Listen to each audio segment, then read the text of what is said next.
Hujan masih menari di atas atap galeri, menciptakan irama sunyi yang terdengar sampai ke dalam. Rania baru saja berhasil meletakkan barang bawaannya di atas meja panjang. Tubuhnya masih basah kuyup. Air menetes ke lantai kayu dari ujung-ujung bajunya. Saat itulah, dari balik kaca galeri yang mulai mengembun karena perbedaan suhu, sosok pria tampak berdiri diam.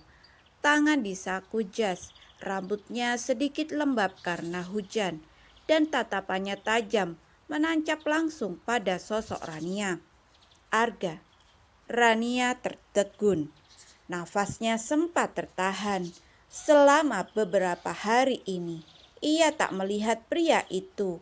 Setelah insiden memalukan antara mereka, ia mengira Arga marah atau lebih tepatnya mendapat perawatan karena cedera. Pintu galeri terbuka perlahan.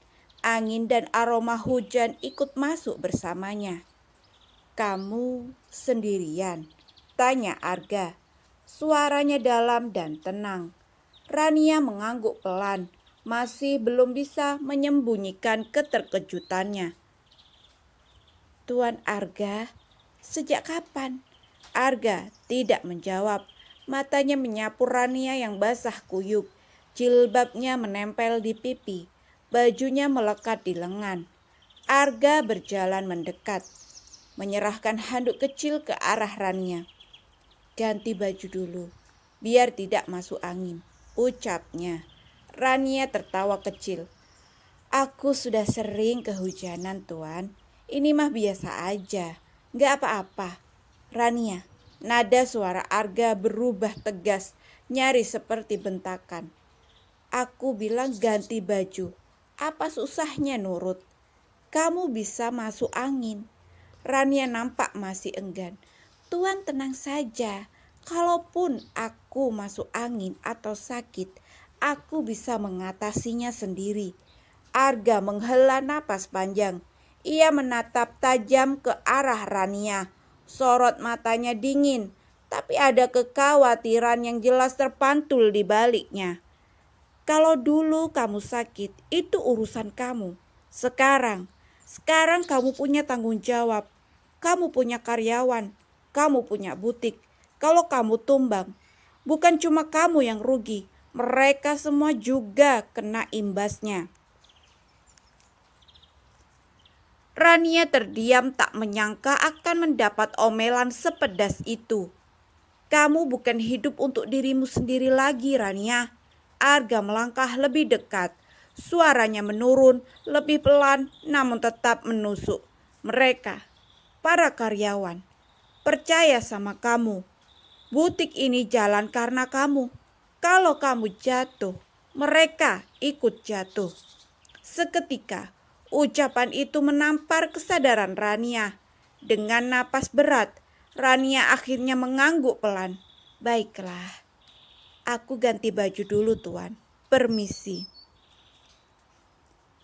Arga tak berkata apa-apa, hanya mengangguk singkat lalu berjalan di dekat jendela, kembali menatap hujan. Suara langkah berat terdengar dari arah pintu depan. Pak Rudi masuk dengan jaket agak basah. Rambutnya sedikit menempel di dahi karena air hujan. "Tuan," katanya pelan, sedikit menunduk. Arga menoleh. "Bagaimana?" "Sudah saya telusuri. Ibra berada di rumah istrinya. Katakan padanya," ucap Arga. Suaranya datar tapi tegas. "Besok pagi dia harus datang ke sini, tepat waktu, dan langsung menghadap saya." Namun sebelum Pak Rudi berbalik, ia merasa ada yang janggal, lalu memberanikan diri bertanya, "Maaf Tuan, apakah Tuan akan menginap lagi malam ini di rumah ini?" Arga menatapnya. Alis sedikit terangkat. "Tentu. Apa tidak lebih baik kembali ke kediaman utama, Pak Rudi?" Arga menyipitkan mata. "Apa Anda tidak melihat cuaca? Jalanan becek, gelap, dan rumah ini." Ia melirik sekeliling dengan tatapan datar. ada banyak kamar kosong. Iya, Tuan, saya mengerti. Tapi, rasanya tidak etis jika Tuan terlalu sering menginap di sini. Maksud saya, banyak orang bisa salah paham. Pak Rudi tersenyum canggung, mencoba tertawa kecil. Ah, sudahlah. Arga memotong cepat. Kalau begitu, Pak Rudi juga menginap di sini. Pak Rudi terkejut. Saya, Tuan? Ya. Supaya tidak ada yang berpikir aneh-aneh. Arga menatap lurus, lalu memutar tubuh, kembali menghadap jendela. Setelah mengganti bajunya dan merapikan penampilan, Rania meletakkan mangkuk besar berisi sayur santan hangat ke atas meja makan. Aromanya menguar, memenuhi ruangan dengan wangi rempah dan kelapa yang menggoda. Pak Rudi, Tuan Arga, panggilnya lembut sambil tersenyum. Ayo makan malam dulu. Arga menoleh dengan alis sedikit terangkat. Kapan kamu masak? Tadi pagi. Jawab Rania, dia menggaruk tengkuknya yang tidak gatal. Tapi maaf, apa Tuan tidak masalah makan yang tidak fresh? Maksudku makanan yang dihangatkan kembali. Tak masalah. Jawab Arga. Arga menatap meja makan, di sana sudah tertata rapi piring-piring kecil berisi sambal goreng, kerupuk, rendang, dan tentu saja semangkuk besar sayur santan dan potongan lontong. Untuk seseorang yang terbiasa makan bersih, kering, dan tanpa kuah yang berantakan, menu itu membuat seleranya nyaris menghilang. Tapi melihat wajah Rania yang penuh harap, Arga hanya mendesah pelan dan tanpa banyak kata menarik kursi, lalu duduk. Pak Rudi malah langsung duduk tanpa diminta 2 kali. Matanya berbinar. Masya Allah, ini sih kayak menu lebaran di kampung halaman, gumamnya penuh semangat. Rania terkekeh kecil. Silakan Pak Rudi. Maaf seadanya. Justru ini nikmat, Mbak. Apalagi santan tuh ya, makin dihangatkan makin gurih. Serunya sambil menyendokkan sayur ke atas lontong dan langsung melahapnya dengan lahap. Sementara itu, Arga masih menatap isi piringnya seolah sedang meneliti peta tak dikenal. Ia akhirnya mengangkat sendok, menyendokkan sedikit sayur santan dan potongan lontong, lalu menyuapkannya ke mulut. Diam sejenak. Ada rasa rempah yang dalam. Kelapa yang gurih. Lontong yang empuk tapi padat. Tanpa sadar, ia kembali menyendok. Lalu lagi. Apakah makanannya enak, Tuan? Tanya Rania, harap-harap cemas seolah sedang menunggu penilaian dari juri MasterChef. Seperti yang pernah aku katakan, kamu jago masak Rania, masakanmu tidak pernah gagal. Puji Arga, kembali menyendokkan lontong ke mulutnya. Syukurlah. Rania lega. Rania, kamu gak kepikiran untuk manggil Mbok Murni kerja lagi di sini? Rania menggeleng, sepertinya untuk saat ini belum Tuan. Aku lihat kamu seperti kerepotan. Mengurus butik, desain baju, masih harus beberes rumah, masak sendiri. Semua kamu kerjain sendiri. Apa kamu tidak capek? Rania tersenyum kecil, anggap aja olahraga, Tuan. Arga mengangguk pelan, ia tahu betapa beratnya beban Rania dan ia juga tahu, perempuan itu jarang mengeluh. Lalu kuliahmu gimana? Tanya Arga kemudian, suaranya lebih lembut. Rania tersenyum tipis. Alhamdulillah, nggak terganggu. Aku kan cuma desainin baju, setelah itu dikerjakan tim produksi. Kalau sudah jadi, baru aku cek ulang sebelum dijual. Jadi masih punya banyak waktu buat belajar. Ia menunduk sebentar. Lagi pula, pesanan butik juga nggak seramai dulu, waktu masih ada almarhum Kak Arka. Kamu bisa panggil Mbok Murno setidaknya bantu bersih-bersih dan masak. Mungkin, aku akan panggil sesekali kalau memang lagi butuh banget, ujar Rania, sambil menatap mangkuknya. Selama ini sih masih bisa ditangani sendiri, Tuan. Tapi kamu tetap harus jaga kesehatan. Jangan sampai sakit karena kebanyakan dipaksain sendiri. Iya, Tuan, jawab Rania lembut. Terima kasih. Tuan, panggil Rania tiba-tiba. Kalau boleh saya tanya, kemana saja Tuan beberapa hari ini? Saya kira Tuan marah karena kejadian tempo hari, ucap Rania, hati-hati.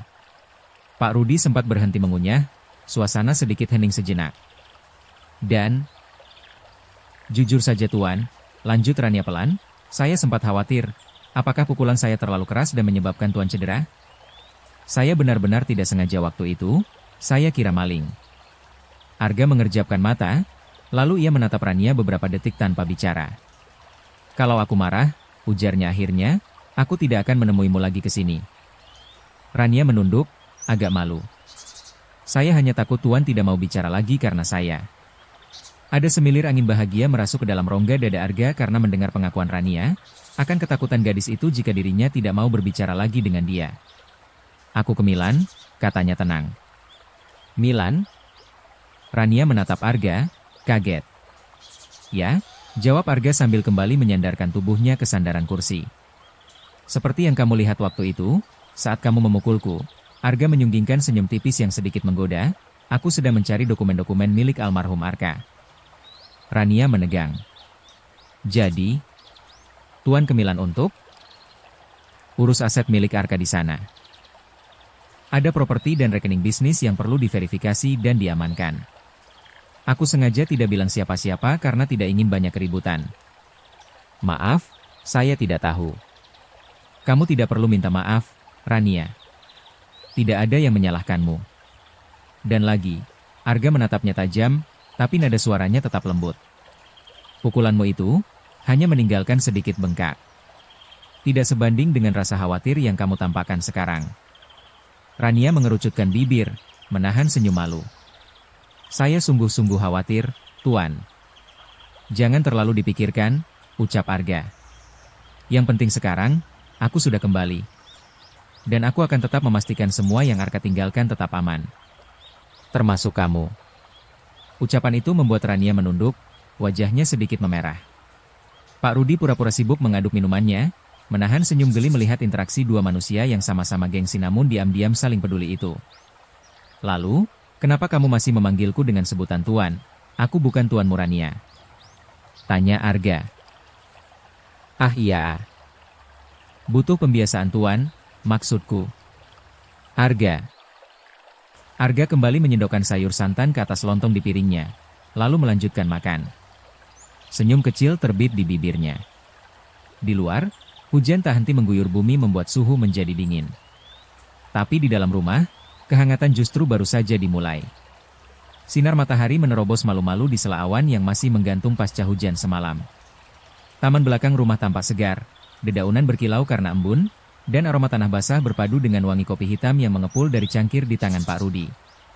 Rania sedang menggoreng singkong di dapur, sementara Pak Rudi duduk santai di teras belakang dekat taman yang menghadap langsung ke galeri, menikmati kopi dan suasana. Singkongnya empuk banget, Mbak Rani. Gurih pula, kata Pak Rudi sambil mengunyah pelan, menikmati setiap gigitannya. Rania tersenyum. Alhamdulillah kalau suka, Pak.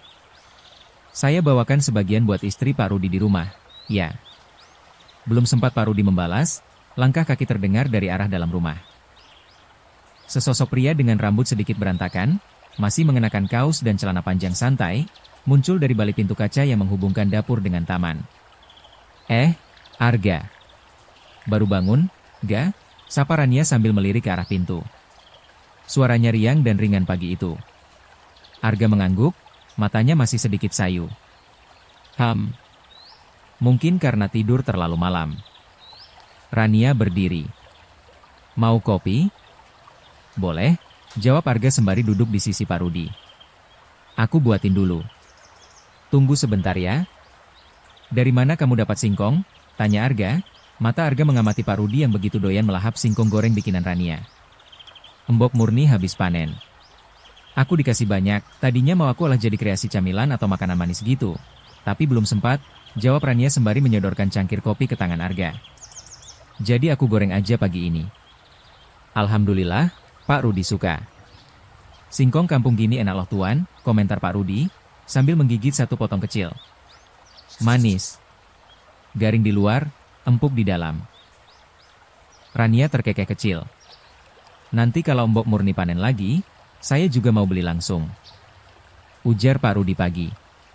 Siap, Pak, jawab Rania, menoleh ke Arga. Arga, ayo cicipi singkongnya, jangan cuma liatin orang makan. Pak Rudi berdehem kecil sambil meletakkan cangkirnya yang sudah kosong. Permisi, Mbak Rania, Tuan, saya mau panasin mobil dulu, sekalian cek-cek mobilnya. Silakan, Pak, ujar Rania ramah. Pak Rudi melangkah menjauh, menyusuri sisi rumah menuju garasi. Belum lama Pak Rudi pergi, dari arah pintu samping, Ibra muncul. Langkahnya ringan, senyumnya lebar seperti biasa. Mbak Rania, sapanya ceria. Namun baru beberapa langkah mendekat, Ibra baru menyadari sosok lain yang sedang duduk tenang, menatapnya tajam. Ada Tuan Arga toh, ucap Ibra sedikit kikuk. Arga tak menyahut panjang. Ia hanya menatap Ibra sebentar, lalu berkata dengan nada dingin, "Duduk, Bra." Ibra mengangguk pelan dan mendekati meja. Tatapannya melirik 2 cangkir kopi dan sepiring singkong goreng yang tinggal setengah. "Enggak ada kopi nih, Mbak, buat aku," godanya sambil berusaha mencairkan suasana. Namun belum sempat Rania menjawab, Arga menyela, suaranya datar tapi tegas, "Rania itu majikanmu. Begitukah caramu memperlakukan majikan?" Ibra langsung menunduk. "Maaf, Tuan. Bukan maksud saya seperti itu." Rania menghela napas pelan. "Bukannya kamu bisa bikin sendiri kopi? Toh kamu juga bisa keluar masuk rumah ini sesuka hati. Tapi, ya sudah, tunggu sebentar. Aku bikinin," lanjutnya sambil bangkit menuju dapur. Rania menyembunyikan senyum tipisnya. Ya. Dia memang sengaja mengatakan itu di depan Arga, agar Arga mengambil kunci duplikat yang dimiliki Ibra. Rania selama ini merasa was-was. Setelah Rania masuk ke dalam rumah untuk menyiapkan kopi tambahan, Arga menatap Ibra tanpa ekspresi. "Kamu punya akses ke rumah ini?" Ibra tampak bingung sejenak, lalu mengangguk. "Iya, Tuan. Dulu saya duplikat kunci rumah ini. Waktu itu, karena takut terjadi sesuatu pada Tuan Arka. Jadi saya pikir lebih baik saya berjaga-jaga." Arga mendekatkan tubuhnya ke meja, suaranya lebih rendah, tapi tegas. "Sekarang Tuan Arka sudah tidak ada. Rumah ini ditempati oleh Rania. Kembalikan kunci yang sudah kamu duplikat." Ibra menunduk dalam. "Baik, Tuan." Ia mengeluarkan gantungan kecil dari saku jaketnya, 2 anak kunci menempel di sana. Dengan hati-hati, ia letakkan di atas meja di depan Arga. Tak lama kemudian, langkah Rania terdengar. Ia muncul membawa sebuah cangkir kopi hangat untuk Ibra. "Ini kopimu," katanya sembari meletakkan kopi itu di depan Ibra. Ibra tersenyum kecil. "Terima kasih, Mbak." Rania hendak duduk bersama mereka, tapi suara Arga segera memotong. "Rania, kamu sebaiknya segera bersiap." Rania terdiam sejenak, lalu mengangguk. "Baiklah, aku siap-siap dulu." Ia berbalik dan masuk ke dalam rumah, meninggalkan keheningan sejenak di antara 2 pria itu. Arga masih duduk santai di kursinya, menatap Ibra tanpa ekspresi. Ibra menelan ludah, merasa canggung di bawah tatapan itu. Dengan suara yang dibuat senatural mungkin, ia membuka percakapan lebih dulu. "Maaf, Tuan, soal kemarin, saya tidak bisa jemput Mbak Rania di butik karena mobil mogok di jalan," ucap Ibra hati-hati, berusaha mendahului kemungkinan Rania melapor. Padahal ia tahu betul, Rania bukan tipe yang akan mengadu. Tapi tetap saja, rasa cemasnya lebih dulu mengambil alih. Arga menoleh, pandangannya tajam namun dingin. "Mogok?" "Iya, Tuan. Waktu saya jalan ke arah pusat kota, tiba-tiba mesin mati sendiri. Saya langsung bawa ke bengkel, gak mau ambil risiko. Katanya sih masalahnya di sistem pengapian, Tuan. Tapi sekarang udah beres, mobilnya bisa dipakai seperti biasa." Arga mengangguk kecil, lalu bertanya, "Nota bengkelnya mana?" Ibra terdiam sesaat, lalu menggaruk tengkuknya. "Saya lupa minta, Tuan. Waktu itu buru-buru. Tapi saya udah bayar. Totalnya 2.500.000. Arga tak langsung menjawab. Ia hanya mengangguk kecil, mengambil ponsel, menelepon Pak Rudi. "Pak Rudi, tolong ambilkan dompet saya." Tak lama, Pak Rudi datang dari garasi dengan dompet coklat tua di tangannya. Ia melangkah ke arah meja, lalu menyerahkannya pada Arga. Tanpa berkata-kata, Arga membuka dompetnya, mengambil uang dan menyodorkannya ke Ibra. "Ambil. Tapi ingat baik-baik, mulai sekarang, setiap pengeluaran sekecil apapun, harus ada bukti. Nota. Aku tidak ingin mengeluarkan uang tanpa tahu kemana arahnya." "Siap, Tuan." "Saya mengerti." Pak Rudi yang berdiri di belakang Arga, matanya sempat melirik ke Ibra. Raut wajah Pak Rudi menunjukkan ketidaksetujuan, namun ia menahan diri untuk tidak bersuara. Kau kenal Davin? Ibra menoleh pelan. Iya, Tuan. Saya kenal. Arga memutar kepalanya, menatap Ibra langsung. Jangan katakan apapun soal Rania padanya. Ibra mengerutkan dahi, gugup. Maaf, Tuan. Kalau saya keberatan bagaimana? Ini tidak gratis. 100 juta. Cukup? Mata Ibra membelalak, lalu cepat-cepat mengangguk. Cukup, Tuan. Sangat cukup. Arga mendekatkan tubuhnya sedikit, nadanya rendah tapi tajam. Dan ingat baik-baik. Kalau sampai satu kata saja tentang Rania bocor ke keluarga itu, terutama ke istrimu, kau dan keluargamu di kampung akan menerima akibatnya. Aku tidak main-main, Bra. Napas Ibra tersendat. Untuk pertama kalinya, ia melihat sisi lain dari Arga yang selama ini hanya ia dengar dari cerita. Dingin, berbahaya, dan sangat sanggup melakukan apa saja. Ya, Tuan. Saya mengerti. Mulut saya terkunci rapat. Arga kembali bersandar santai, seperti tak pernah mengucapkan ancaman barusan. Ia menyeruput kopinya perlahan, seolah semua baik-baik saja. Rania keluar dari dalam rumah. Kini ia telah rapi mengenakan gamis panjang dan hijab lebar serta cadar hitam yang menutupi wajahnya.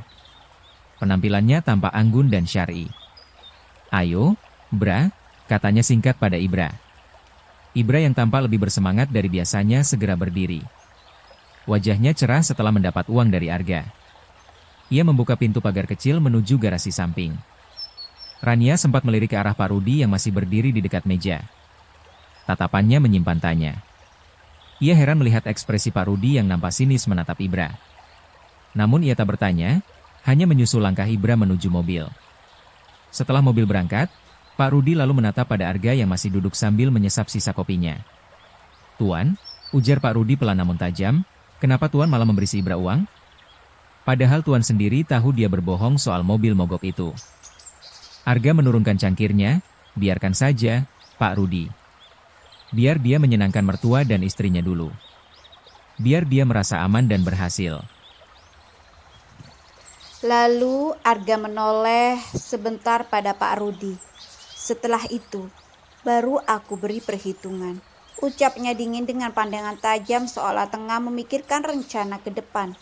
Pak Rudi hanya mengangguk pelan. Diam-diam menyimpan kegelisahannya. Ia tahu, jika Arga sudah berbicara seperti itu, artinya badai tak lama lagi datang.